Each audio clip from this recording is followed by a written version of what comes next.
그러니까 왜 저희가 뭐 보시면 쿠팡에서 뭐 예를 들어서 과일을 팔아요. 근데 우리 유명한 총각내 야채 가게 이런 데 들어서 팔진 않잖아요. 그렇죠. 예, 그러다 보니까 직접적으로 상품을 매입할 수밖에 없는 구조로 간 겁니다. 그러니까 첫 번째는 얘네들이 그 뭐 나이키 신발을 많이 팔면서 규모 경제를 일으키려면 직접적으로 물건을 사서 재고 리스크를 떠안는 대신에 원가단을 줄여야 되고요. 네. 두 번째는 상품군이 식품으로 넘어가다 보니까 식품분을 직접적으로 소싱을 할 수밖에 없는 당위성이 된 거고, 이게 식품 부분은 결국 생산지에서 모든 물건을 사는 구조잖아요. 아니면 네, 네. 로컬에 있는 뭐 가락시장의 뭐 대규모 도매상이라든지 이런 부분을 사야 되는데, 이분들 입장에서 입점해서 물건 팔아가지고 스스로 저기 안 팔죠. 그러다 보니까 쿠팡 입장이나 위에프 같은 경우는 이제 신선식품의 캐터고리가 확장돼서 MS를 유지하려면 이 제품군들을 살 수밖에 없었던 거고요. 세 번째가 조금 다른 얘기인데 물류 효율성 증대 때문에 그렇습니다. 중개사업자는 직접적으로 상품을 가지고 있지 않기 때문에 네. 건바이건으로 물류비가 발생을 합니다. 이게 무슨 얘기냐면 저희는 만약에 이마트에서 탄산수하고 물을 같이 시키면 한꺼번에 와요. 근데 쿠팡을 한번 시켜보셨나요? 탄산수하고 물이 따로 와요. 그러니까요. 왜냐하면 판매업자가 다르거든요. 중개사업자 보니까. 네, 네. 근데 이게 잘 보시면 물이라고 하는 게 지금 뭐 2리터 6개 기준으로 제가 집에서 시켜 먹으면 3,000원 정도 저렴한 걸 구매를 할 수 있어요. 물류비가 2,500원, 3,000원이 들어요. 맞습니다. 그러면 이게 배보다 배꼽이 더 커요. 근데 이게 왜 따라오느냐? 얘네들이 직접적으로 물건을 매입하지 않다 보니까 건바이건으로 물류가 발생하면 실질적으로 오프라인에서 구매하는 비용보다 훨씬 더 커요. 그러면 온라인이 가지고 있는 가격 경쟁력이 일부 품목군에서는 아예 없죠. 네. 근데 이거를 왜 소비자가 못 느꼈냐면 이거는 플랫폼 사업자가 부담을 하거나 판매업자가 부담을 하고 있었던 시장이에요. 근데요. 네. 우리가 이제 플랫폼 비즈니스의 가장 허점이 처음에 뭐였냐면 초창기에 우리가 예를 들어서 책을 말이죠. 도서를 온라인에서 주문하면은 그래서 아침 9시에 하나 주문했어요. 근데 갑자기 12시에 또 생각이 났어. 또 주문하면 이게 따로 옵니다. 네. 근데 이거를 합치는 알고리즘을 이제 만들었어요. 그래서 이게 이제 가장 큰 문제가 그거였거든요. 서점 물류에 네. 이게 뭐 오전에 한번 주문하고 오후에 또 이것도 필요하다 주문했는데 이게 따로 오는 거예요. 그럼 이거를 합쳤을 때는 배송비가 하나만 내면 되잖아요. 그쵸, 그래서 예. 이 부분을 이제 제가 알기로는 지금은 대부분 해결한 걸로 알고 있어요. 근데 이게 아까 말씀하신 그 신선 물류는 우리가 이제 물류 쪽에서 이제 콜드 체인이라고 그래요. 예. 그래서 이제 지금 우리나라에서 가장 큰 시장이 이제 콜드 체인입니다. 왜냐하면 수도권 2천만 명이 매일 먹고 마시고 그렇죠. 써야 소비하는 되니까. 시장이니까. 그렇죠. 그러니까 이거는 굉장히 이 라스트 마일 딜리버리도 중요하고 그쵸. 그다음에 굉장히 타이밍이 중요하기 때문에 신선해야 되기 때문에 이걸 유지하면 온도 관리라든지 여러 가지 이제 그런 것들이 이제 하드웨어나 소프트웨어들이 많이 개발이 돼 가지고 그쪽에 많이 집중한 것 같습니다.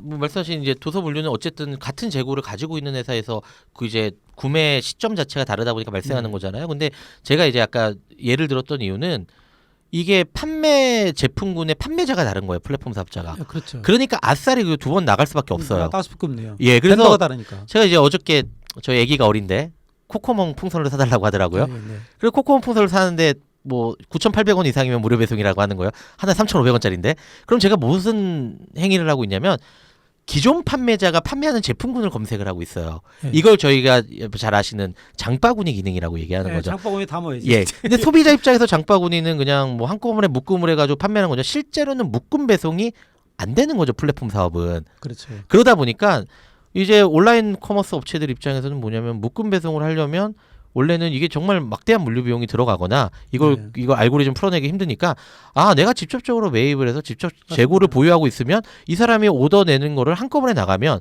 어쨌든 간에 온라인이 가지고 있는 가격 경쟁력을 구축할 수 있는 거죠. 그래서 2014년 이후에 각 업체들이 직매입 비중을 늘렸던 이유는 제가 판단하는 이 세 가지 정도. 그러니까 단순 중개거래 업체 입장에서 플랫폼 사업자 전환이 된 겁니다.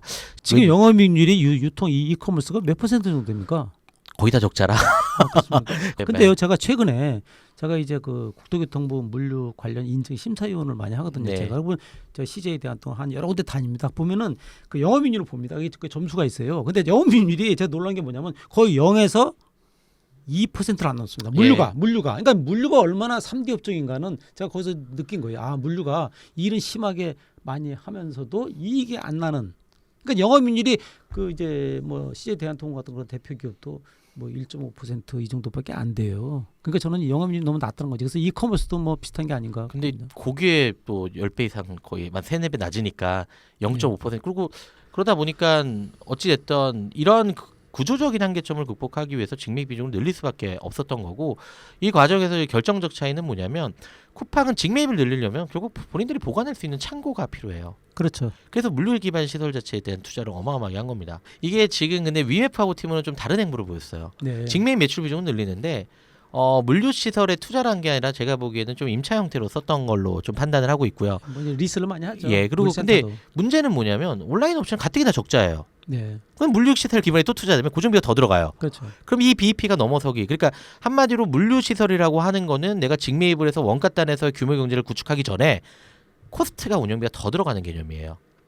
물류 시설을 늘리면. 그렇죠. 왜냐하면 얘네가 이걸 가지고 이익을 창출하는 구조가 아니잖아요. 그러니까 자기네들의 자체 물건을 보관하기 위한 보관 기능이잖아요. 네, 맞습니다. 그러니까 코스트가 늘어나다 보니까 적자폭이 확대되기 시작을 하면서 위에프는 2017년 이후로 물류 기반 시설을 오히려 매각하는 작업을 시작을 했습니다. 아, 예. 왜냐하면 얘네가 적자라고 하는 부분이 이런 온라인 업체에 하는 게는 결국 어느 정도 사업 구조가 안정화되기까지 남의 돈으로 비즈니스를 구조를 해야 되는데 네. 온라인 사업을 했을 때도 계속 적자였는데 갑자기 물류까지 직매입을 해서 물류까지 추가하다 보니까 적자가 나기 시작을 했던 거고 그러다 보니까 저희가 이제 재무제표상에 보는 유형자산 투자라고 하는 게 네. 위에프하고 티모는 거의 뭐 130억. 그럼 결국은 우리가 네. 이 물류도 그렇지만 유통업계에서 살아남으려면은 네. 결국은 누가 길게 제대로 투자할 수 있는 여력이 있느냐. 그쵸. 그러니까 투자할 여력이 없으면 이제 거기서 이제 빠져야 되는 거네요. 그러니까 지금의 오프라인 유통업체들이 온라인 업체들에 대응했을 때 가장 큰 고민이 제가 보기에는 물류 기반 시설에 대한 막대한 투자가 필요한데 네. 이게 지금 계속 코스트가 되는 거는 제가 보기엔 큰 무의미하거든요.